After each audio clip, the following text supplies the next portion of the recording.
Good morning students, કેમ છો બધા? મજામાં દોસ્તો? આજે હું તમને ચેપ્ટર 2 એટલે કે વિદ્યુત સ્થિતિમાન અને કેપેસિટન્સ આખું રિવાઇઝ કરાવીશ. એક જ લેક્ચરમાં બધા સૂત્રો તૈયાર થઈ જશે જે આપણને નીટ જેડબલઈ જેવી એક્ઝામમાં બહુ યુઝફુલ છે. બધાના સૂત્રો અને એના બેઝ ઉપરના એમસીક્યુ તમે સોલ્વ કરતો થઈ જશો. એટલે બધા ધ્યાન આપજો. લગભગ જેટલો સમય ચાલે એટલા બધા સૂત્રો આપણે રિવાઇઝ કરીશું. તો ચલો તૈયાર થઈ જઈએ. સૌથી પહેલો શબ્દ સ્પીડ રાખીશ દોસ્તો, પાક્કું કરવું પડશે. પહેલો શબ્દ વિદ્યુત સ્થિતિમાન. વિદ્યુત સ્થિતિમાનની વ્યાખ્યા યાદ કરીએ.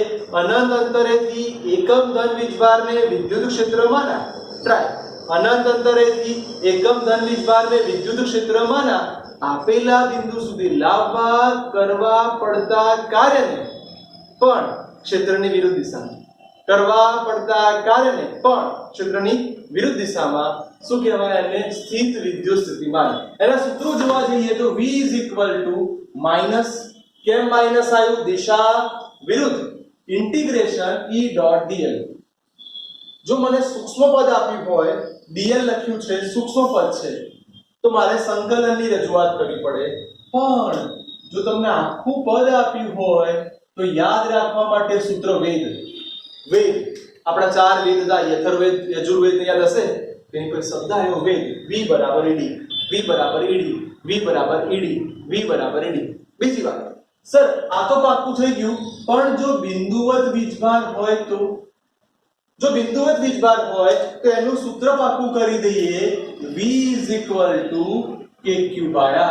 રિપીટ, બિંદુવત વીજભાર માટે V kq/r. બિંદુવત વીજભાર માટે V kq/r. એની શોર્ટ ટ્રીક તૈયાર કર દો દોસ્તો. V ચલે છે 1/r. વિદ્યુત સ્થિતિમાન એ અંતરના વ્યસ્ત પ્રમાણમાં હોય છે. બોલી જાઓ, વિદ્યુત સ્થિતિમાન એ અંતરના વ્યસ્ત પ્રમાણમાં હોય છે. સર આનો સંબંધ કેપેસિટર સાથે ખરો? યસ. તો જો કેપેસિટર શબ્દ આવે તો મેં શીખવાડ્યું સૂત્ર QCV. QCV એટલે Q બરાબર CV. Q બરાબર CV. જ્યાં Q એટલે વિદ્યુતભાર, V એટલે વિદ્યુત સ્થિતિમાન અને C એટલે કેપેસિટન્સ. આપણે જરૂર વિદ્યુત સ્થિતિમાનની છે તો V બરાબર Q/C. સર સાચા અર્થમાં જોવા જઈએ તો વિદ્યુત સ્થિતિમાન એટલે એકમ ધન વીજભારને કરવું પડતું કાર્ય. એટલે સૂત્ર તૈયાર થઈ ગયું, કાર્ય ભાગ્યા વિદ્યુતભાર. વિદ્યુત સ્થિતિમાન કાર્ય ભાગ્યા વિદ્યુતભાર. તમારે મને એનું પારિમાણિક સૂત્ર બનાવીને આપવું પડશે. આની ઉપરથી ઈઝીલી બની જશે એનું પારિમાણિક સૂત્ર. આગળ જઈએ સર કેટલીક એમસીક્યુ ની વાત કરું તો એમસીક્યુ માં આ સૂત્ર તમે જોયું હશે કે વિદ્યુત સ્થિતિમાનનું કોઈ સમીકરણ આપણને આપી દે તો મારે વિકલન કરવું પડશે. વિકલન કરીશું કોની સાપેક્ષે? અંતરની સાપેક્ષે. વિદ્યુત સ્થિતિમાનનું અંતરની સાપેક્ષે વિકલન એ વિદ્યુત ક્ષેત્ર આપે છે. પણ વિદ્યુત સ્થિતિમાનનું અંતરની સાપેક્ષે વિકલન નું ઋણ મૂલ્ય વિદ્યુત ક્ષેત્ર. ચલો એ પણ પાક્કું થઈ ગયું દોસ્તો.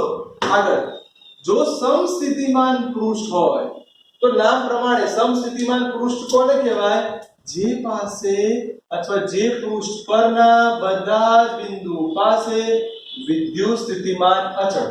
જે પૃષ્ઠ પરના બધા જ બિંદુ પાસે વિદ્યુત સ્થિતિમાન અચળ. ફરી, જે પૃષ્ઠ પરના બધા જ બિંદુ પાસે વિદ્યુત સ્થિતિમાન અચળ અને વિદ્યુત સ્થિતિમાન.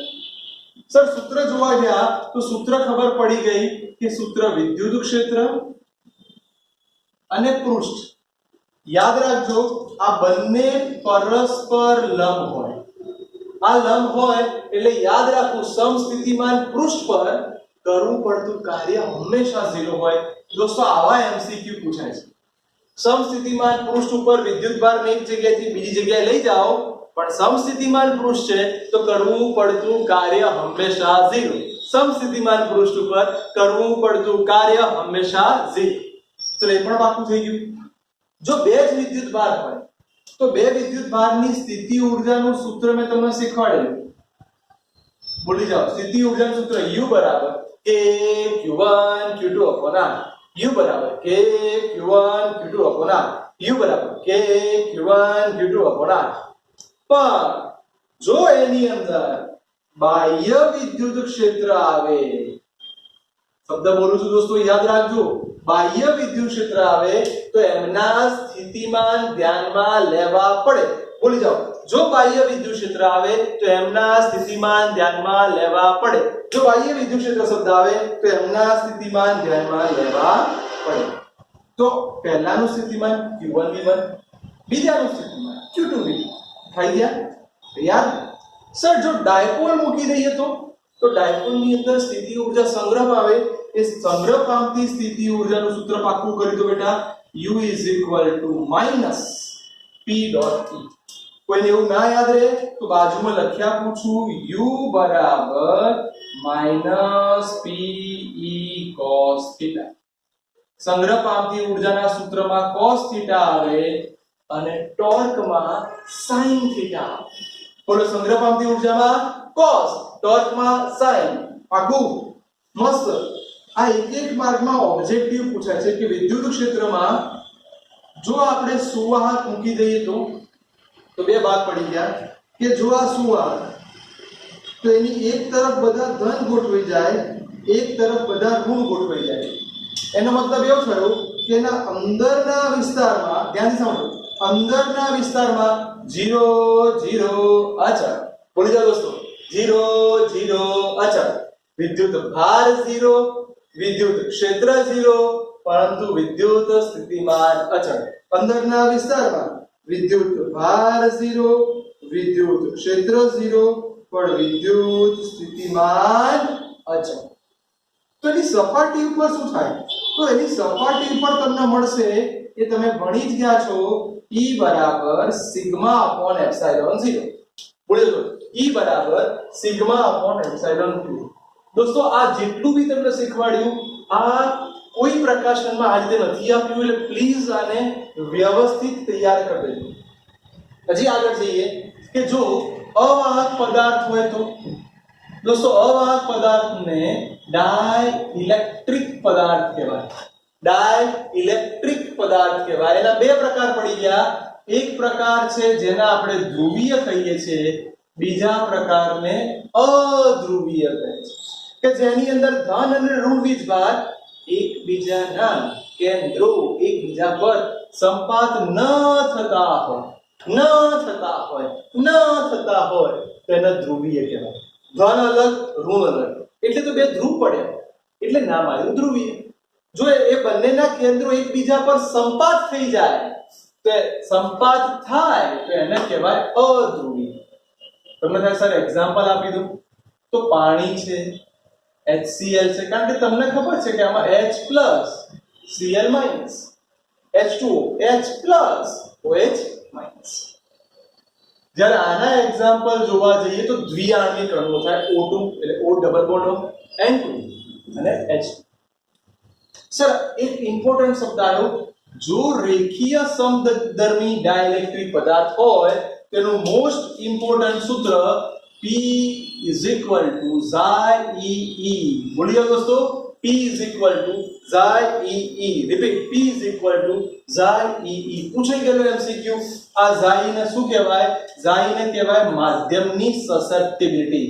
માધ્યમની સસેપ્ટિબિલિટી, xi માધ્યમની સસેપ્ટિબિલિટી. તમારે મને એનો એકમ અને એનું પારિમાણિક સૂત્ર શોધી આપવાનું. આની ઉપરથી બનાવો એનું એકમ અને પારિમાણિક સૂત્ર. બહુ જ ઇમ્પોર્ટન્ટ ટોપિક તરફ જઈ રહ્યા છીએ, બહુ મજા આવવાની છે. સૌથી ઇમ્પોર્ટન્ટ ટોપિક મારી દ્રષ્ટિએ કેપેસિટન્સ અને કેપેસિટર. જો તમને બે ગોળા આપ્યા હોય તો બે ગોળા પરના કુલ વિદ્યુતભાર અને વિદ્યુત સ્થિતિમાનના ગુણોત્તરને કેપેસિટન્સ કહે છે. ગોળા પરના કુલ વિદ્યુતભાર અને વિદ્યુત સ્થિતિમાનના ગુણોત્તરને કેપેસિટન્સ કહે છે. તો સર કેપેસિટન્સ ટેક્સ્ટબુક પ્રમાણે જોવા જઈએ તો એક જ છે, જેને કહેવાય સમાંતર પ્લેટ કેપેસિટર. એનું સૂત્ર C બરાબર A એપ્સિલોન 0/d. સૂત્ર C બરાબર A એપ્સિલોન 0/d. C બરાબર A એપ્સિલોન 0/d. પણ જો સુવાહક ગોળો હોય તો, જો ગોળો હોય કે એનું સૂત્ર બી તૈયાર છે C is equal to R by K. બોલો દોસ્તો, C is equal to R by K. K એટલે યાદ આવ્યું છે 1/4 pi epsilon 0. એટલે સૂત્ર તૈયાર થયું C is equal to 4 pi epsilon 0 R. એક મસ્ત શોર્ટ ટ્રિક શીખવાડ દઉં. C ચલે છે આ, જેટલી ત્રિજ્યા વધારે એટલું કેપેસિટન્સ વધારે. બોલો દોસ્તો, જેટલી ત્રિજ્યા વધારે એટલું કેપેસિટન્સ વધારે. પણ એક નહીં, બે કવચ જેવું આપ્યું છે. તો જો બે કવચ જેવું આપ્યું હોય તો જરાય ચિંતા ના કરશો. તમે સૂત્રની અંદર ધ્યાનથી જોઈ લો. 4 pi epsilon 0 ઉપર ગુણાકાર નીચે બાદબાકી. C બરાબર 4 pi epsilon 0 ઉપર ગુણાકાર નીચે બાદબાકી. હંમેશા મોટામાંથી નાનું બાદ કરાયેલું છે. ફરી C બરાબર 4 pi epsilon 0 AB કે ઉપર ગુણાકાર નીચે બાદબાકી. બીજો ઇન્ટરેસ્ટિંગ શબ્દ, જો નળાકારીય કેપેસિટન્સ હોય તો નળાકારીય કેપેસિટન્સ આ સૂત્રમાં થોડો ફરક પડી જાય, કારણ કે નળાકારમાં લંબાઈ આવે એટલે 2 pi epsilon 0 L. Repeat, 2 pi epsilon 0 L upon logarithm ln b by a. ફરી એકવાર ટ્રાય કરીએ દોસ્તો. C is equal to 2 pi epsilon 0 L upon ln b by a. Sir capacitor પાકું થઈ ગયું, તો કેપેસિટર લાયા શું કરવા? કારણ કે કેપેસિટરની બે પ્લેટોની વચ્ચે વિદ્યુતભારનો સંગ્રહ થાય. કેપેસિટરની બે પ્લેટો વચ્ચે વિદ્યુતભારનો સંગ્રહ થાય અને એના કારણે આપણને ઊર્જા પ્રાપ્ત થાય. તો કેપેસિટરમાં સંગ્રહ પામતી ઊર્જાના સૂત્રો 4. કેપેસિટરમાં સંગ્રહ પામતી ઊર્જાના સૂત્રો 4. આ ત્રણ તો પાક્કા ભાઈબંધ છે, જે તમે ક્યાંક અવારનવાર જોયા હશે. Half QE, half QE, half CV square Q square by 2C. half QE, half CV square, half Q square by 2C. પણ જો અંતર આપી હોય દોસ્તો, તો આ તમને જલ્દી કોઈ જગ્યાએ નહીં મળે. Q square upon 8 pi epsilon 0. અંતર આપી હોય દોસ્તો, Q square upon 8 pi epsilon 0. Sir ઊર્જા મળી ગઈ. એક બહુ જ મસ્ત શબ્દ આવ્યો છે, નામ છે ઊર્જા ઘનતા. એની વ્યાખ્યા આ રીતે છે કે એકમ ક દીઠ સંગ્રહ પામતી ઊર્જાને ઊર્જા ઘનતા કહે છે. ફરી તૈયાર થઈ જાવ દોસ્તો. એકમ ક દીઠ સંગ્રહ પામતી ઊર્જાને ઊર્જા ઘનતા કહે છે. એનું સૂત્ર ρ ½ epsilon 0 e square.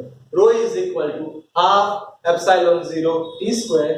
એના ઉપરથી સૂત્ર જુઓ, q square upon 32 pi square epsilon 0 r ની 4 ઘાત. q square upon 32 pi square epsilon 0 r ની 4. હવે થોડી વેરાયટી આવી રહી છે દોસ્તો. જો કેપેસિટરના જોડાણની વાત કરીએ તો એના બે જોડાણ બહુ ફેમસ છે. એક છે શ્રેણી જોડાણ, બીજું છે સમાંતર જોડાણ. શ્રેણી જોડાણમાં 1 સરવાળો, શ્રેણી જોડાણમાં 1 સરવાળો, અને એમાં જો બધા કેપેસિટર સરખા હોય તો ભગાય. ફરી શ્રેણી જોડાણમાં ભગાય એટલે C by n. જો 5 કેપેસિટર હોત તો C by 5, 10 કેપેસિટર હોત તો C by 10. પણ જો સમાંતર જોડાણ હોય તો સમાંતરમાં સાદો સરવાળો એટલે C બરાબર C1 C2 up to Cn, અને સમાંતરમાં ગુણાંક. રિપીટ, સમાંતરમાં ગુણાંક. આ બધા સાથે બેટરી જોડેલી હોય, પણ જો બેટરી ના જોડી હોય તો એક નવો ટોપિક આવી ગયો દોસ્તો. જો વિદ્યુતભાર સાથે બેટરી ના જોડી હોય તો વિદ્યુતભાર અચળ રહે. ઇન શોર્ટ ડાઇલેક્ટ્રિક અચળાંકની એન્ટ્રી થઈ, અવાહક આવી ગયો. તો ખાલી એક જ જણમાં ગુણાય, કેપેસિટન્સમાં ગુણાય, એવું કહેનાર હતા માઇકલ ફેરાડે. બોલો દોસ્તો, કેપેસિટન્સમાં ગુણાય, બાકી બધામાં ભગાય. એટલે કે વિદ્યુત સ્થિતિમાનમાં ભગાય, વિદ્યુત ક્ષેત્રમાં ભગાય, વિદ્યુતીય ઊર્જામાં ભગાય, પણ વિદ્યુત ભાર અચળ રહે. એટલે કે આવું બોલો, વિદ્યુત ભાર અચળ રહે, કેપેસિટન્સમાં ગુણાય, બાકીનામાં ભગાય. વિદ્યુત ભાર અચળ, કેપેસિટન્સમાં ગુણાય, બાકીનામાં ભગાય.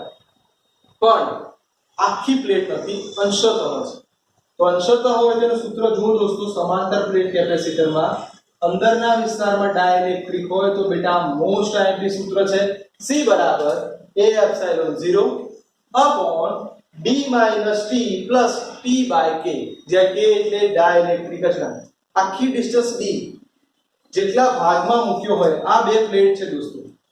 ધારો કે આ બે પ્લેટમાંથી આપણે આટલી જ પ્લેટમાં મૂક્યો છે, આટલી પ્લેટમાં જેની જાડાઈ T, ડાઇલેક્ટ્રિક અચળાંક K, તો લખાશે T by K અને આખા અંતરમાંથી એને બાદ કરી દઈશું. ત્રણ સૂત્રો સરસ લાવું છું દોસ્તો. જો વિદ્યુત ભારો સરખા હોય અને બે ગોળાઓ એકબીજાને અડાડેલા હોય તો નવો વિદ્યુત ભાર, તો આનું સૂત્ર યાદ રાખજો, કુલ વીજભાર ભાગ્યા કુલ ત્રિજ્યા. બોલો, કુલ વીજભાર ભાગ્યા કુલ ત્રિજ્યા. પહેલા જોડે પહેલું, બીજા જોડે બીજું. બોલો, નવો વિદ્યુતભાર બરાબર કુલ વીજભાર ભાગ્યા કુલ ત્રિજ્યા. પહેલા જોડે પહેલું, બીજા જોડે બીજું. બોલો, આવડી જાય? આગળ જઈએ. જો આપણને વિદ્યુત સ્થિતિમાનની વાત કરે તો સ્થિતિમાન V બરાબર બે વાર લખી દેવાનું, એટલે V1 V2. ઉપર ગુણાય નીચે સરવાળો થાય તો 1 જોડે 1, તો C1 V1 C2 V2 અને નીચે તો સરવાળો જ થાય. બોલો, નીચે તો સરવાળો જ થાય. આ પણ પાક્કું. જો દોસ્તો તમને કેટલું ઈઝીલી 1 2 અને આજનું છેલ્લું શીખવાડ દો, ઊર્જાનો વ્યય, તો ડેલ્ટા U બરાબર હાફ ઉપર ગુણાકાર નીચે સરવાળો. એટલે આ ભાગ કેપેસિટન્સ નો. કોના જેવું થયું? કેપેસિટન્સ નું યાદ કરો. આ કોના જેવું સૂત્ર થયું? શ્રેણી જોડાણ જેવું. ઉપર ગુણાકાર નીચે સરવાળો અને વિદ્યુત સ્થિતિમાનના બાદબાકીનો વર્ગ, એટલે વિદ્યુત સ્થિતિમાનના બાદબાકીનો વર્ગ. આને ખાનગીમાં કહું તો હાફ CV² જ કહેવાય. Half as it is, C ની જગ્યાએ ઉપર ગુણાકાર નીચે સરવાળો અને V ની જગ્યાએ વિદ્યુત સ્થિતિમાનના તફાવતનો વર્ગ.